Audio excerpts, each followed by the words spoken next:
With local and knightly pride at stake, the ambassador of the defeated Christians demands an audience. ¡A del castillo! ¡A del fuerte! ¿Quién vive? Valencia, mi patria. ¿Y qué pretendes, cristiano? Vengo a dar una embajada al jefe de ese castillo. Avísale, di que salga. Joder, a locas palabras. Que tu voluntad se pasa a ser una desvergüenza muy punible y temeraria. Desvergüenza es la verdad. De esa suerte, moro, hablas porque el muro te defiende. Yo te encaré tu arrogancia. Que desvergonzado y loco de vilipendias y tratas. Necios dices son mis dichos, porque vindico mi fama. Hablas con tal libertad, porque el castillo te ampara. También en medio del campo, con la lengua de la espada, hablaré cuando tú busques. ¡Pronto será! ¡Ea, marcha! ¡Y ven luego, que te espero! Vendré a humillar tu arrogancia. Vendrás a exaltar mi honor. Vendré a vindicar mi fama. Vendrás a ser el tapiz de las huestes maometanas. Aborrezco tanto orgullo. ¡Me fastidian tus palabras! Callemos, y en la ocasión hablen solo las espadas. ¡Y a los tuyos! ¡Guerra! ¡Guerra! ¡Y a los tuyos! ¡Armas! ¡Armas! Awake, Christians, upon your feet. Know that before the conqueror king the verses have been sung, formed by the pain of so many agonizing centuries.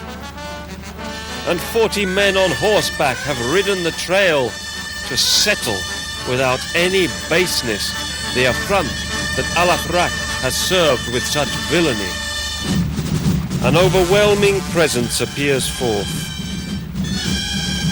All who yielded to the Muslim might, from the high plateaus of Moncayo to the golden plains of the Levant, now draw near.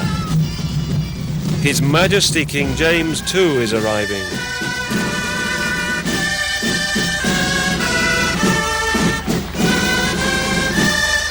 Cutting a profile shadowed by steel, the conqueror has changed his scepter and crown for his fearful sword and his armor. And he comes intent on unleashing all his power to return the land to its owners.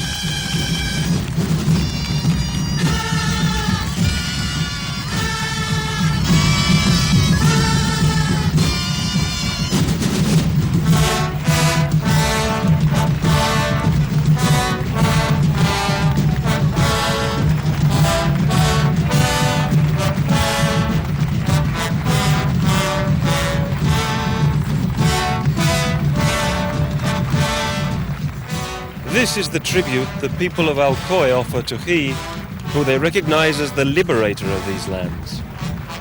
King James I, the conqueror. He who bestowed upon this town in 1256, shortly before these events took place, its charter as a population. Before us, an imaginary parade is played out. The feudal lords, the knights and the noble ladies accompanying the monarch with their music and dances.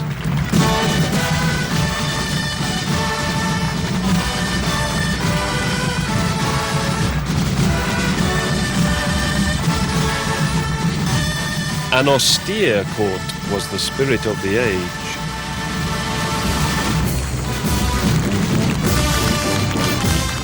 Of course.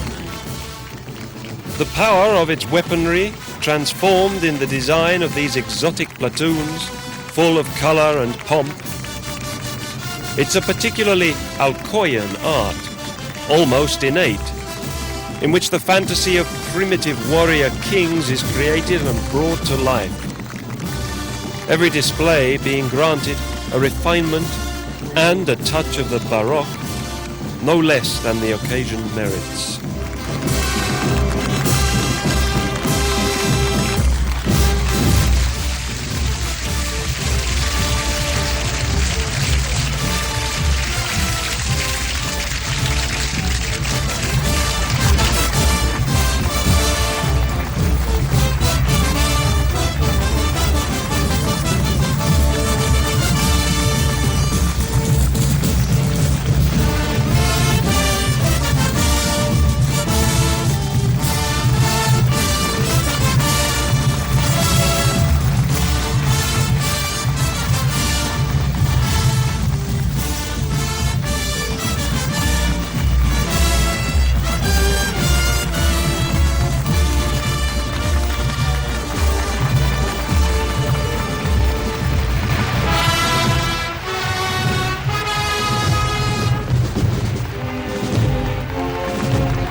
But let's once more plunge ourselves into the historical vision of the Reconquest. Who are all these soldiers escorting?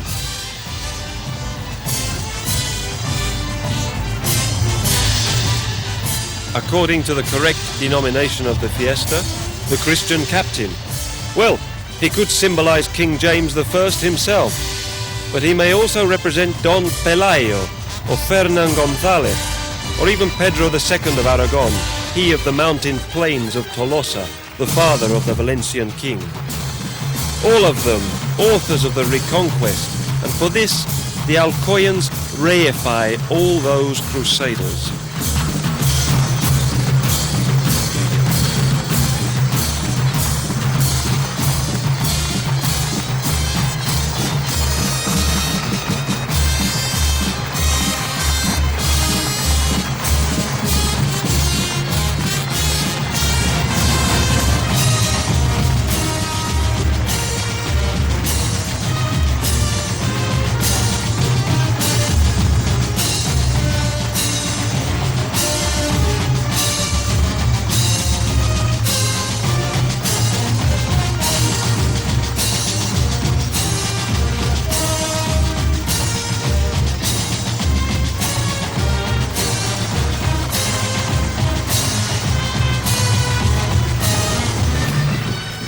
Returning to more recent history, the chroniclers of the era state that the roots of these Alcoyan fiestas of Moors and Christians are planted at the end of the 16th century and the beginning of the 17th. Although for many years the town had been celebrating fiestas in honor of St. George the Roman martyr, slayer of dragons and patron of Alcoy since the defeat of Al-Athrak.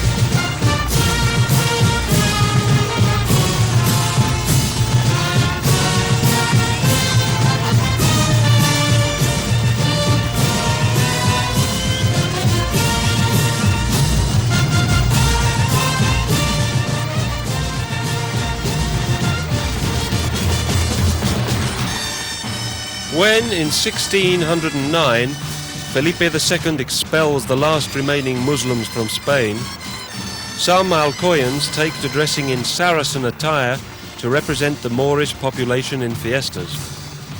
Later, the town's militia themselves line up with their arquebuses and other arms and give shape to the companies that today constitute the marching ranks of the fiestas.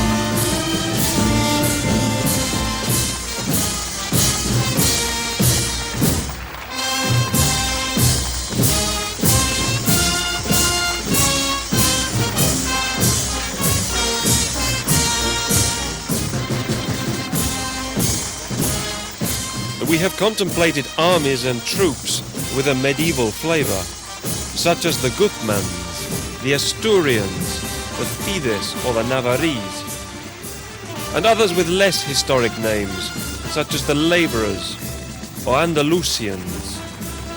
But the truth is that the Alcoyan fiesta is really only a popular product which doesn't aim to teach history, only to enjoy it.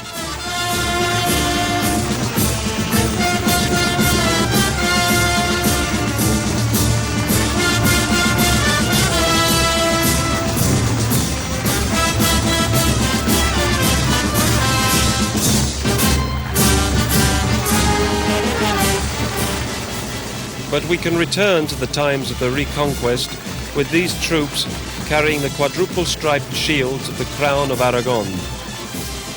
Loyal to Pedro II and to his son James I, who led the great event that is represented here, together with the miraculous intervention of the patron Saint George.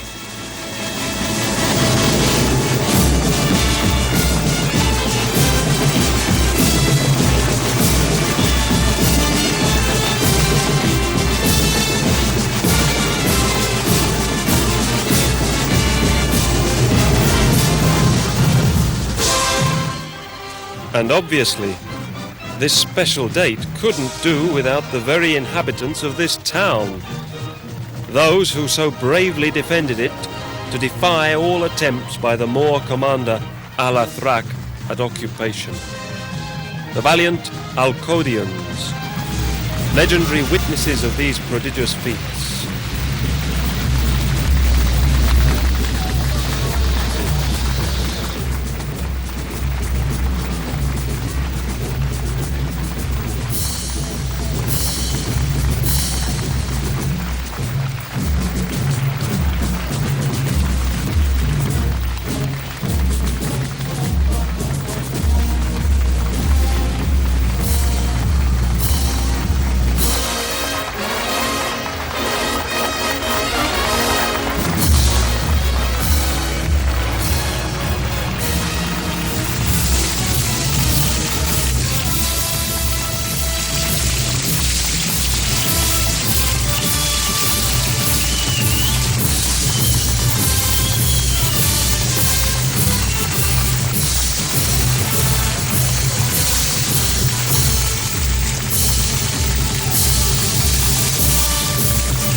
The great parade of the Defenders of the Cross is now nearing the close of one more of the hundreds of editions of this fiesta.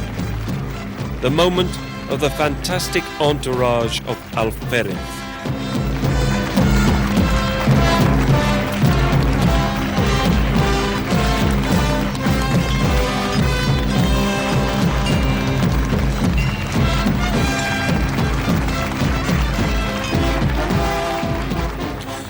Splendid image of the Christian lieutenant and his knights, which glorifies the entrance of these troops and is the prelude to the approaching battle. A sumptuous court, hardly the style of medieval days. But the fiesta of Alcoy is imagination and spectacle, and that is how the town likes it.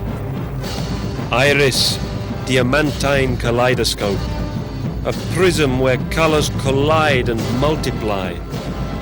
Sword and lance, helmet, harness and pike, strange overflowing delirium. Mother of pearl, pentagram, verse and deed. Alcoy's marrow, the flower of its bowels. Psalm of conflict and exploit. Essential breath and nerve of its fiesta. And the Alcoyans, just like the 40 horsemen sent by King James, also show off proudly their armor, shining with the sweat and steel, marching with a longing for man-to-man combat. A soft breeze caresses the tense atmosphere, predisposing the Alcodians to combat. When Al-Athrak arrives, a devastating lament will flood the entire valley. After that long night in 1276, the Harquebusiers open fire. The Moors take to the gully of the She-Wolf. The Alcodians, their spell of fury abated, are concentrated in the parish church, men and women, imbuing valor in each other so as to defend their land from those who would take it from them. And so it came to pass that at the break of dawn the Moors began their assault on the town. They met powerful resistance in the few defenders waiting.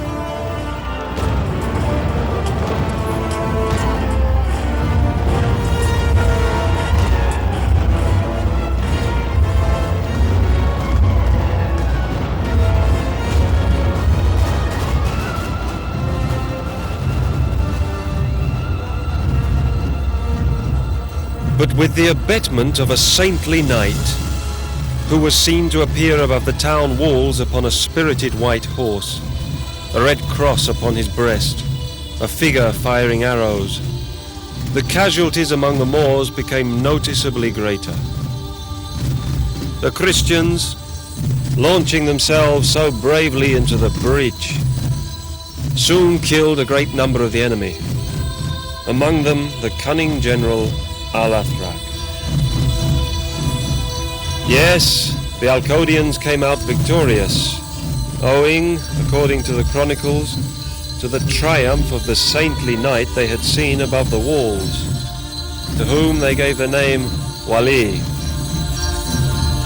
As a legacy of faith, the Alcoyan town has always identified with the legendary knight as the defending soldier of Christianity, the great universal victor of dragons and conflicts, the Diocletian martyr, Cappadocian prince. He is revived and re-embodied each year in this personality of the fiesta. It is he. It is always a